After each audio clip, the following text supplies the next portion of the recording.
Hi guys, this is doctor வைட்டமினம். இது வந்து என்னோட அண்ணா. He's a community medicine doctor, doctor Sakthi Priyan.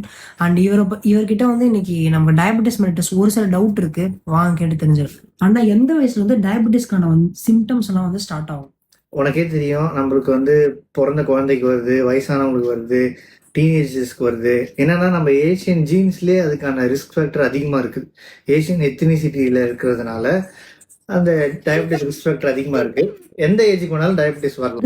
Insulin தராங்க, மெட்ஃபார்மின் கொடுக்குறாங்க. ஃபியூச்சர்ல வந்து இதுக்கான ட்ரீட்மெண்ட் எப்படி இருக்கும்? இப்போ நம்ம எல்லாமே most of them are involved only in sedentary lifestyle ஆக்டிவிட்டியாக மாறிடுச்சு. எல்லாமே ஃபிசிக்கல் இன்ஆக்டிவிட்டி குறைஞ்சிருச்சு. என்ன ஆகுனா பேங்க்ரியாஸில் பீட்டா செல்ஸ் வந்து நிறைய ஃபார்ம் ஆகாது. அதனால நம்ம இட்மே புது ட்ரீட்மெண்ட்லாம் நான் ஏற்கனவே இருக்குது. பேங்க்ரியாஸில் போய் நம்ம ஏதாவது ஸ்டிமுலேட் பண்ணுற மாதிரி வரலாம். Come to the last part of the video. உங்கள் எல்லாருக்குமே தெரியும், நவம்பர் 14 நம்ம இந்தியாவில் நம்ம சில்ட்ரன்ஸ் டே கொண்டு வரோம். ஏன்னா நம்ம நேரு தாத்தா வந்து சில்ட்ரன்ஸ் நிறையா பிடிக்கும்ன்றதுனால அவரோட பிறந்தநாள நம்ம நேரு பிறந்தநாள சில்ட்ரன்ஸ் டே கொண்டாடுறோம்.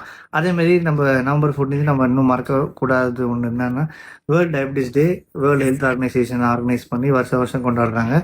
இந்த வருஷத்துக்கான தீம் என்னன்னு பார்த்தீங்கன்னா, breaking the barriers and bridging the caps.